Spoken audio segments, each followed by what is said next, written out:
They said a girl without family was worth less than a mule. Whoever told you that doesn't know a damn thing. I belong to no one, she said. But the cowboy touched her face and said, maybe not, but my heart's been yours since the day you come into town. Montana Territory, 1,877. The wind cut like broken glass that morning, sweeping down from the Bitterroot Range and scraping the prairie bare. I had walked so many miles, miles that had carved blisters into my feet, miles that had hollowed out my ribs until every breath was a whisper, miles that had turned me into nothing but dust and bone with a stubborn heartbeat that refused to stop. My carpet bag, once my mother's, sagged against my hip, torn at the seams. The blue beads she had sewn into the handle years ago rattled like tiny bones whenever I dragged it through the red dirt. My dress was threadbare, clinging to a body more shadow than woman. I did not look like someone still alive. I looked like someone who had outlasted death only because death forgot to take me. I told myself not to stumble, not to kneel. To fall would be to admit I had nowhere else to rise. And then I saw him, a man on horseback, framed by the wide gray sky and the fence line that split the world into his and mine. His hat brim shadowed his face, but his voice carried sharp across the wind. I ain't hiring, and I sure as hell don't need another mouth to feed. That was the moment something inside me cracked. Not anger, not shame, just the brittle sound of another door closing. I lifted my head, let him see my eyes, dark as river stones and just as heavy. I am not asking for work, I said. My lips were cracked, my throat raw. I am asking for water. Nah. Before I go on, if you love Wild West love stories, if you love Wild West stories where broken souls meet under the endless sky, please subscribe to the channel. If not, just hit the like button. The cowboy blinked. He was not expecting that. Most men expected begging, tears, maybe even a bargain of flesh. But I had nothing left to beg with, nothing left to sell. I stood like the last tree after fire blackened, stubborn, refusing to fall. He sighed, slid down from his horse, his boots crunching against frost-hardened earth. Well, I ain't heartless. Come on. I followed him to the well house. The tin dipper was cold in my hand, colder than the streams I once drank from as a child when bison still thundered across the plains. I sipped slowly, careful, the way my mother taught me to treat water as a gift, never a possession. The first swallow burned my throat, then soothed it.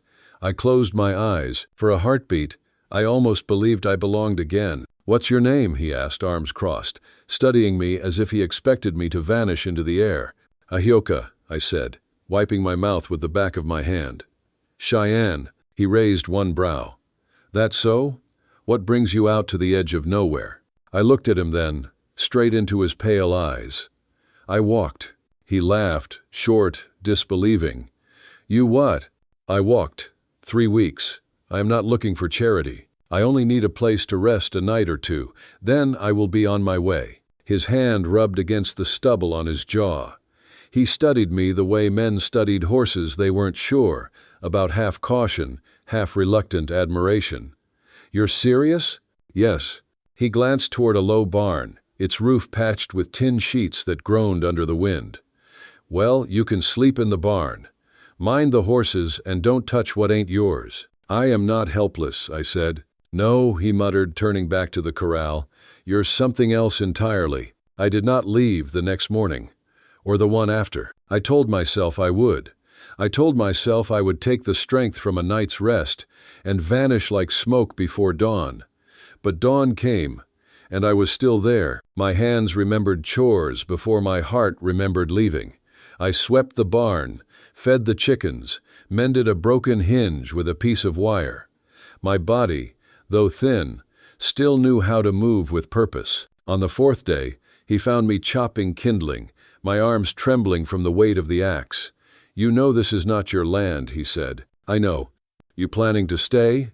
I struck the wood clean in half. I have nowhere else. You said I would move on. I lied. I admitted. He blinked, taken aback. Then he said only, well, damn. That night, for the first time, I ate at his table. Beans and salt pork. nothing more. Yet to me it tasted like a feast. I sat stiff, my back straight, hands washed clean. He watched me like I was a puzzle with missing pieces. Finally he asked, "You got family out here?" I set my fork down. "Number no husband. Running from something?" I lifted my eyes, steady. "From nothing. Because there is nothing left. My mother died. My stepfather sold everything, took the money, left me and my little brother. Oliver was 9. My throat tightened, but I forced the words out. The sheriff said fever killed him, but it was hunger. We had nothing. I buried him with my own hands. The lamp flickered. The cowboy Ethan, I would learn his name, went silent. I almost wished he would laugh, or turn away, or curse the world. But he only nodded once, slow, as if he carried his own ghosts. "I am not asking you to fix anything," I said. "I just need to be somewhere. I do not disappear." "All right," he murmured. Days turned into a week. I worked from sunrise to sundown, not because he asked me to, but because work was the only way I knew to keep breathing. I patched the roof, dug fence posts, carried buckets until my shoulders ached, and he began to talk. Not much at first, then more. He told me about the war, how he rode dispatch for the Union, how he never went home again because there was no home left. He told me about his brother, dead in a mining collapse, about the horse he raised from a foal, the land he bought with the last of his army pay. His words were like stones pulled from a river, smooth, heavy, meant to be carried by someone else for a while. Sometimes I listened in silence.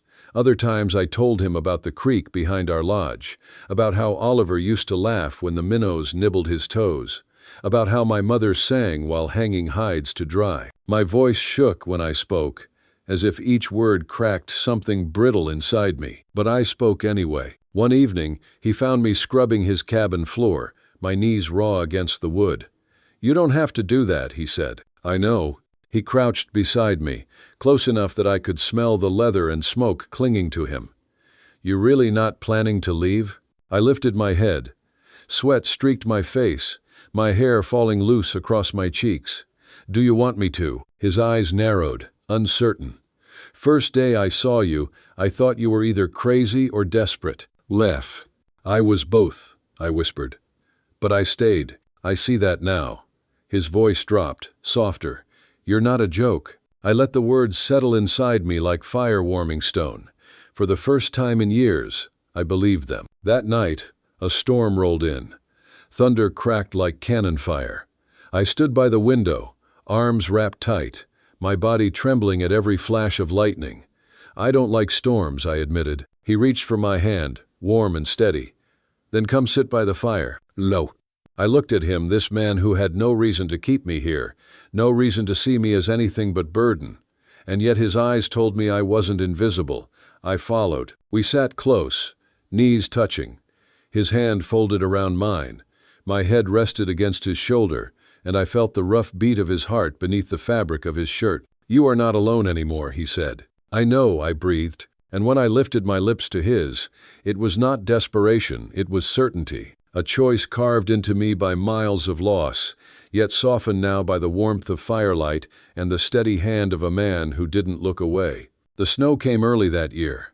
By the first week of October, the ridges wore a white crown that did not melt by midday, and the wind rolled down the slopes like wolves chasing their prey. I woke each dawn to frost lacing the windows and the sound of boards groaning under the weight of cold. My body was thin, my shoulders still bruised from years of carrying too much, but I rose before the sun anyway, because to sleep too long was to let grief catch me again. Ethan had grown used to finding me outside before him, standing near the paddock with my breath rising like smoke.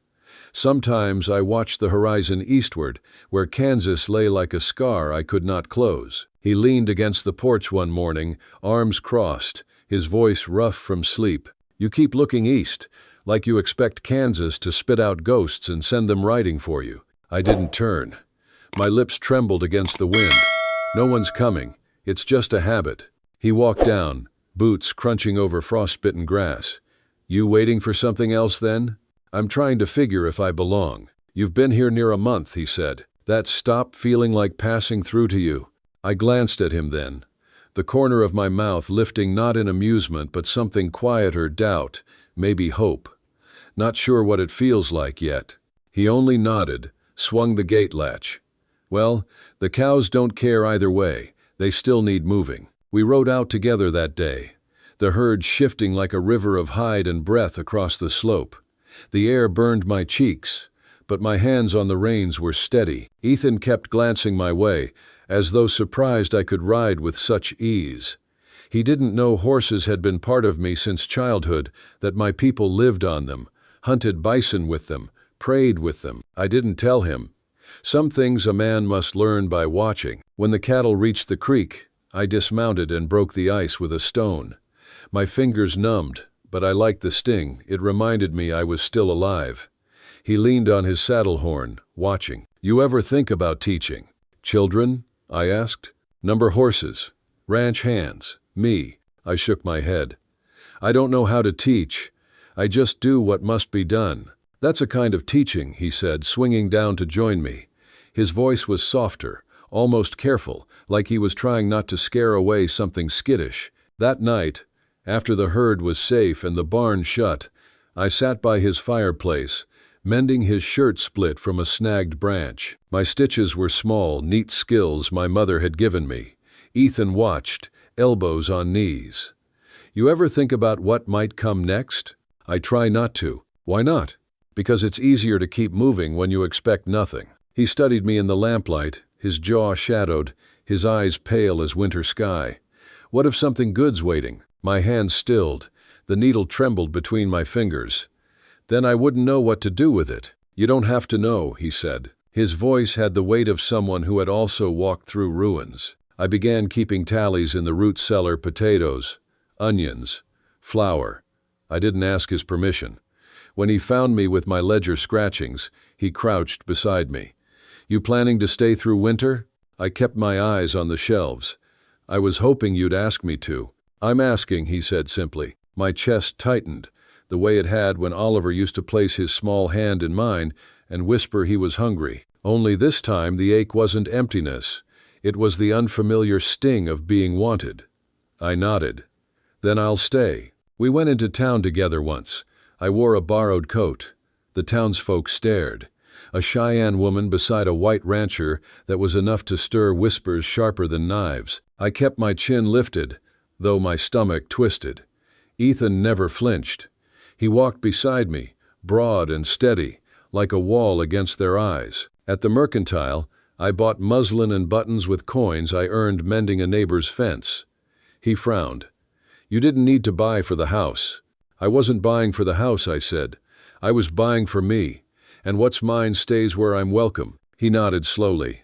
You're welcome. Back at the ranch, as snow flurried against the windows, I found myself remembering more than I wanted. The firelight played tricks, turning Ethan's profile into my stepfather's for half a second, the same slope of jaw, though Ethan's eyes carried weight instead of cruelty.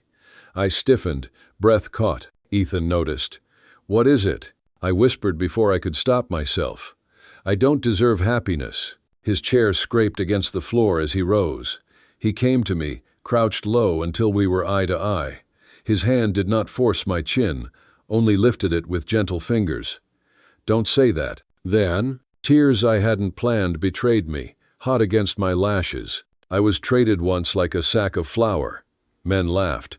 They said a girl without family was worth less than a mule.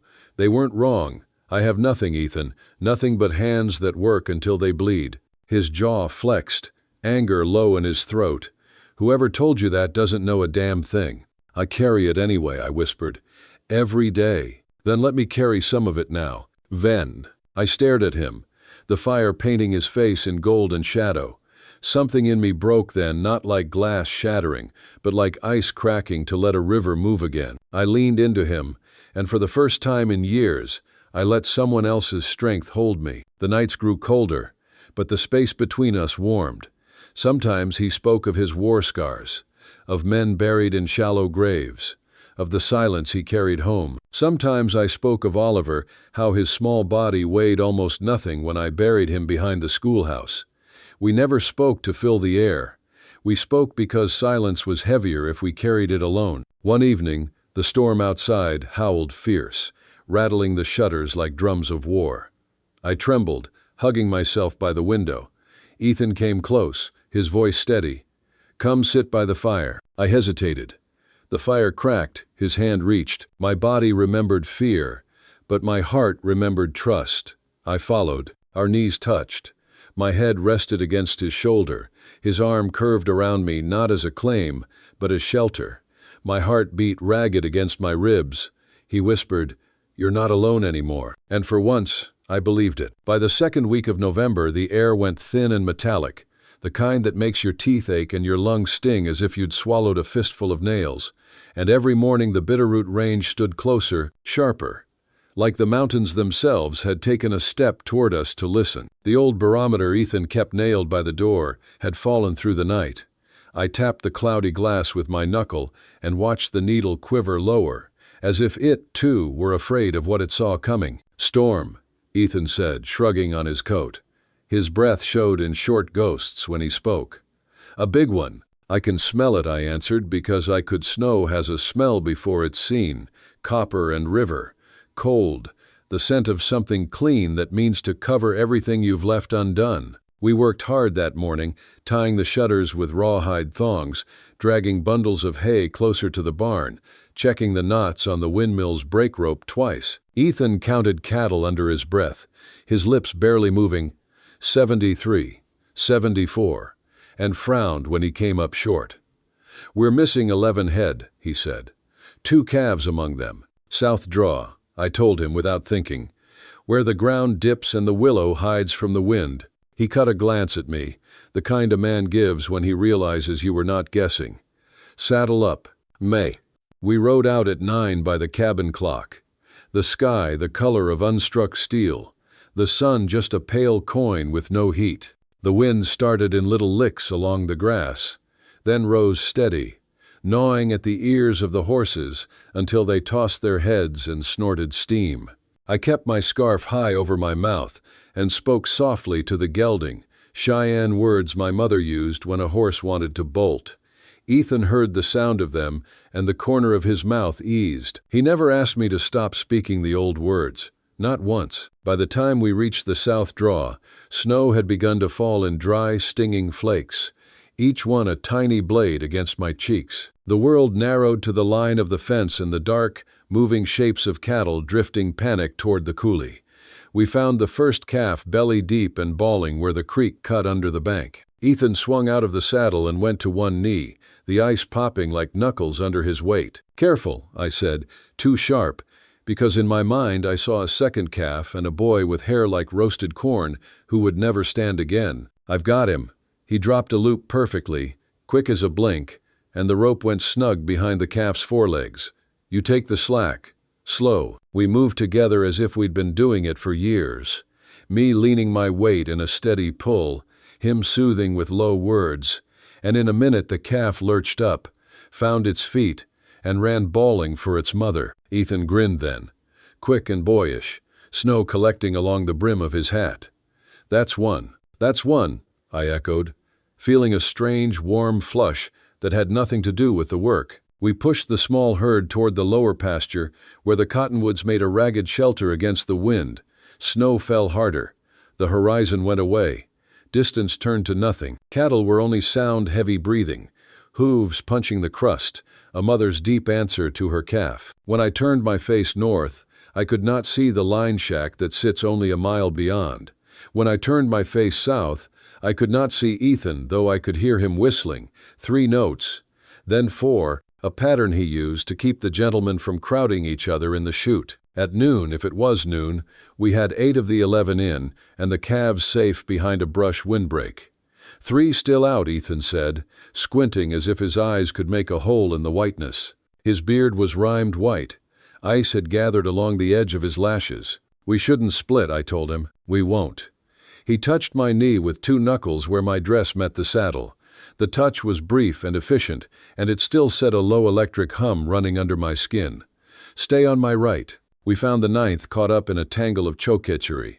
The 10th already headed in the right direction, tail up, stubborn as a widowed ant. The wind rose to a long, steady scream that made the hair on my arms stand, though I was wrapped in 2 wool layers and a man's coat besides.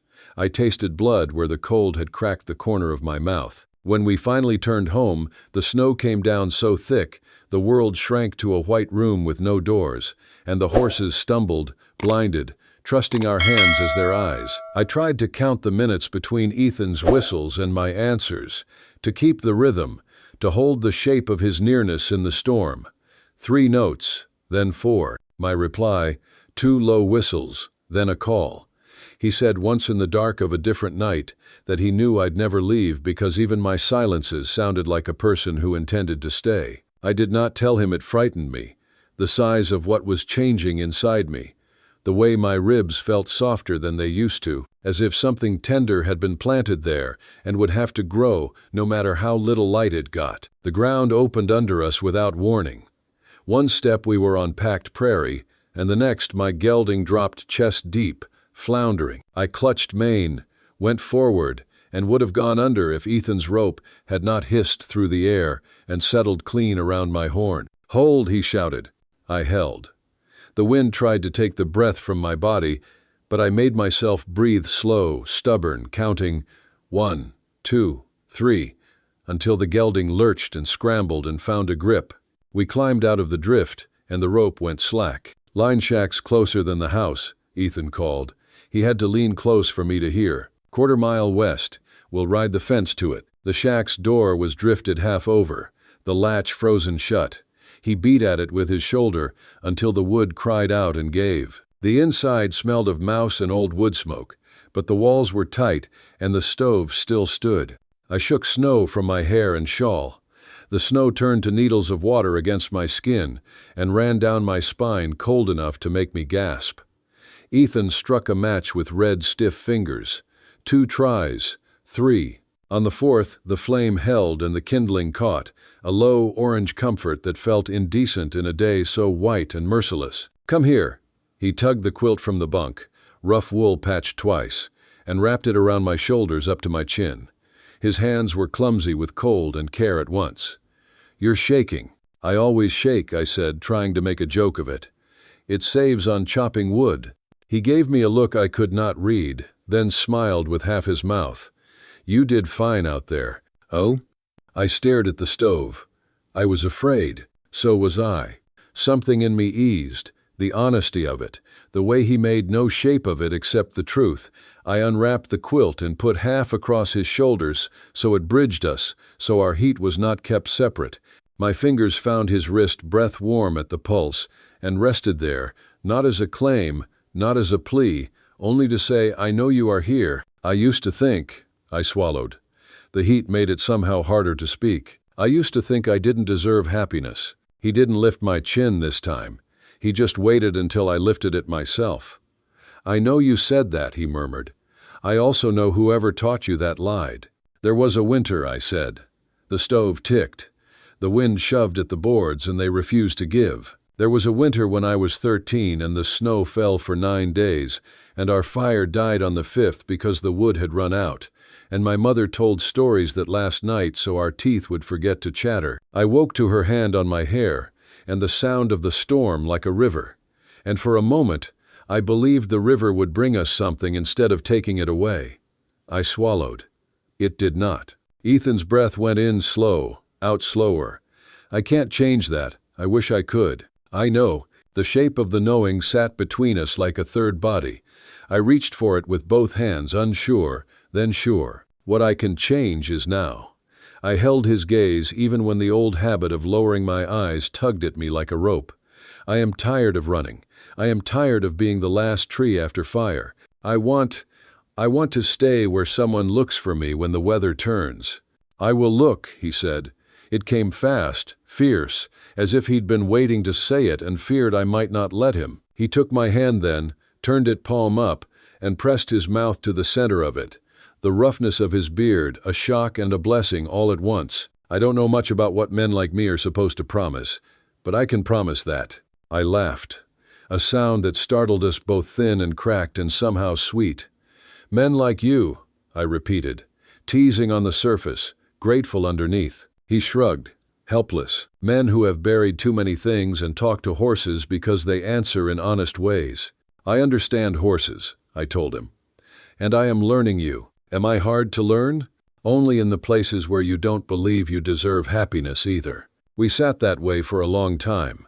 The quilt over both our shoulders, the stove ticking, the wind dropping by tiny degrees like a fever breaking. The fear in my chest did not vanish. It changed shape. It became a thing with a name I could say out loud. I want. I choose. I stay. The words were strange in my mouth, but once spoken they felt like bread plain, necessary, the kind you carry in your pocket for a long road and share without counting. Close to evening, though, the light never changed. We heard the horses stamp and blow outside. Ethan stood, rolled his shoulders, and winced. We should check them. I'll go, I said. We'll go, he answered. And there was no argument in it, only inclusion, the way good men say we when they mean you don't carry this alone. We dug the door clear a second time, fought it open, and moved through snow that had drifted to my knees and higher in the lee. The geldings turned their faces toward us, eyes soft, trusting. I ran my hands down warm necks, felt the steady thud of life against my palms. Ethan tightened cinches, checked hooves for ice, spoke to them as if they were men he respected. When we had finished, he put his arm around my shoulders without thinking about it, and I tipped my head against him without thinking, either. The gesture was as easy as breathing in the cold. Visible, simple, necessary. Inside again, with the door barred, we shared the last of the dried meat from Ethan's pocket and a cup of snowmelt we warmed on the stove until it tasted faintly of iron. When the sky clears, he said, eyes on the little flame, we'll lay the new fence like we talked, the line along the south pasture. As something that's ours, I said, testing the word ours like a child tastes a new fruit. As something that's ours, he agreed. We did not lie down at once. We drowsed against the wall, shoulders touching, and when sleep finally took me, I dreamed of a garden with a window facing east and a patch of calendula golden as coins, and a small hand I could not yet see resting warm against my heart from the inside. In the dream I opened a door, and light fell across a floor we had scrubbed together, and someone was laughing, not bitter, not afraid, only laughing, because the body knows when it has been returned to itself. I woke before dawn. The word hardly mattered. The light was still the same bruised gray, but the wind had gentled. Ethan's head had tilted toward mine in sleep. Our foreheads almost touched. I counted his breaths the way I used to count the hoofbeats of a horse I loved when I was a girl. 8, 9, 10, steady as a promise. When he opened his eyes, he looked surprised to find me watching. Then not surprised at all. Ready, he asked. For the cold? I smiled. Or for staying? For both, he said, and the way he said it made another sliver of ice break free inside me and float away where I could not find it again. We saddled without talking much. The horses shook snow from their manes and stood for us like they understood there was no other choice but forward. The storm had laid the land clean and strange. The cottonwoods wore white sleeves. The fence posts shouldered caps like men at watch. Our world had been broken and set again in the night, and the new shape fit us better. The first hour home was slow. Drifts swallowed the trail and gave it back at their own pace. But when the roofline of the cabin finally came into view, a dark stroke against the pale, I felt my throat tighten the way it used to when I saw our lodge fire from a distance, the relief so sharp it was almost pain. Ethan touched the back of my glove where my hand lay on the horn. Not a squeeze, not even a pat. Just contact. Look, he said, voice rough with cold and something I hadn't heard in it before. Home. I looked. I let the word in. It was heavy, and it was good. And even as the wind rose once more and shook a small silver rain of ice from the eaves, I understood the truest thing I had learned since I stepped onto his land. You do not have to be the last tree after the fire if someone is willing to plant with you when the ground thaws. When the storm slid off the hills, the world felt scrubbed to the quick. We rode fence for 2 days, packing drifts, lifting wire, finding where frost had split a post like a bone. On the third morning, the sky turned the color of clean tin, and the snow crust took our weight. Ethan came out with string, 4 stakes, and a carpenter's square he'd cut from oak. He stood where the cottonwoods threw thin shade and said, "We start here. Room enough for 2. East window, like you asked." "Use it." "East window," I said, and the words felt like water. We marked corners. Our shadows lay side by side on the snow, stubborn as fence posts that refused to lean. He gave me the hammer. I drove the first stake and felt the blow travel clean up my arm into my chest. He nodded once, approval quiet in his face. The next week was a ledger of numbers. 10 beams from the Riverside Mill, 12 feet each, 48 pegs cut and kept in a tobacco tin, 6 sacks of nails, 2 doors salvaged from a collapsed barn. We borrowed a wagon and took the rutted road. Men at the yard went quiet when I climbed down. One spat on the hard snow. A boy stared with the round, cruel interest of 16, and then looked away when Ethan looked back.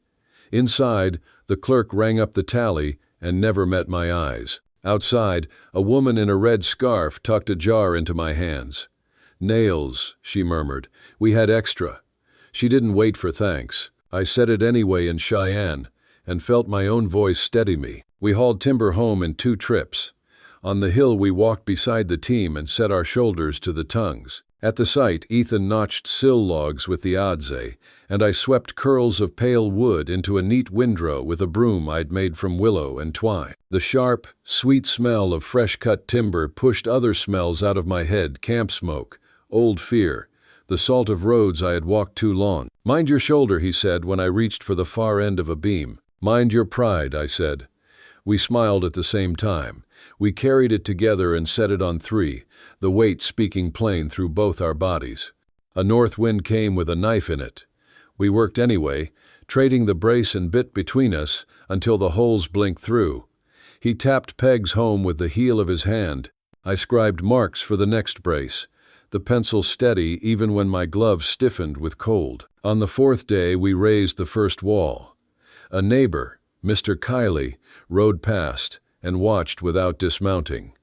"You mean to live with her?" he said to Ethan, flat as a tally sheet. "I mean to live with the woman I chose." Kiley's eyes slid to me. Worlds turning upside down. I lifted the beam higher and looked him full on. "Maybe it's turning right side up." He made a sound that wasn't quite a laugh and rode on. My knees shook only after the wall was braced. Ethan came to me without a word, hands warm on my elbows until the trembling eased. That night I braided sweetgrass I had carried since before Kansas, a thin rope the color of late summer. I hung it above the east line where the window would be and whispered the words my mother had taught me. "Nothing more than gratitude," said low. Ethan watched from the doorway, hat in his hands like a man too shy to come into a church. "Do you want me to step out?" he asked. "You are not in the way," I said. "You are already inside it." He nodded. "Good." The town sent its judgments the way winter sends thin snow often, indifferent, impossible to stop. At the trading post, women turned their shoulders when I stood near the stove. A boy laughed, and then swallowed it when I met his eye. The preacher stopped Ethan in the street and asked if we'd like a proper union. "Proper to whom?" Ethan asked. "To God," the man said. Ethan's gaze flicked to me, then back. "We intend to be decent," he answered. Inside our work there was gentleness.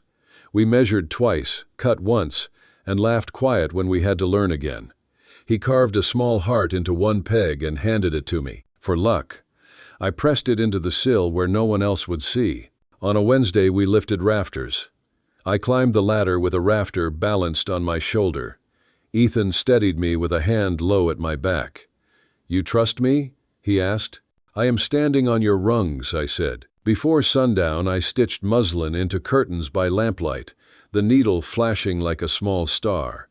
I marked the hem with the blue beads I had carried across every mile. Ethan shaved cedar curls into a jar for kindling.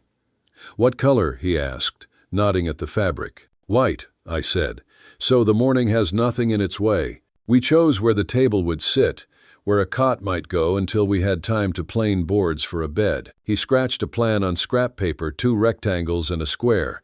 A compass rose in the corner because he needs directions even when the land already knows them. "If you want a garden," he said, We'll fence it proper.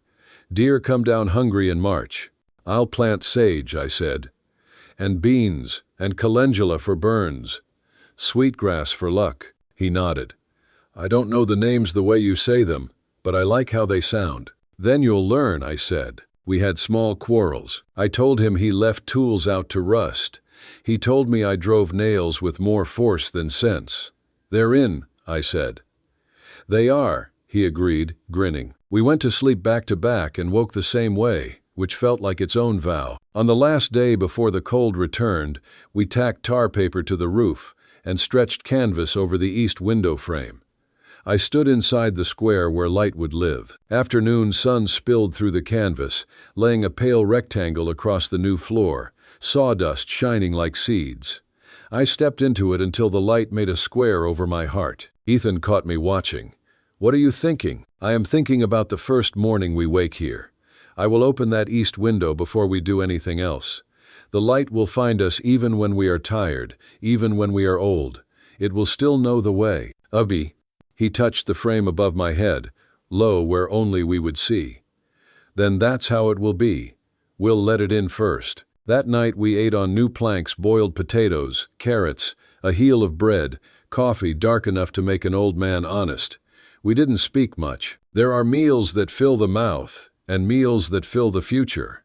This was both. When the lamp burned low, we lay down on blankets in the almost house, his arm beneath my neck, my palm over his heart. The rafters held the sound of the wind like a song. Somewhere outside, an owl called twice and went silent.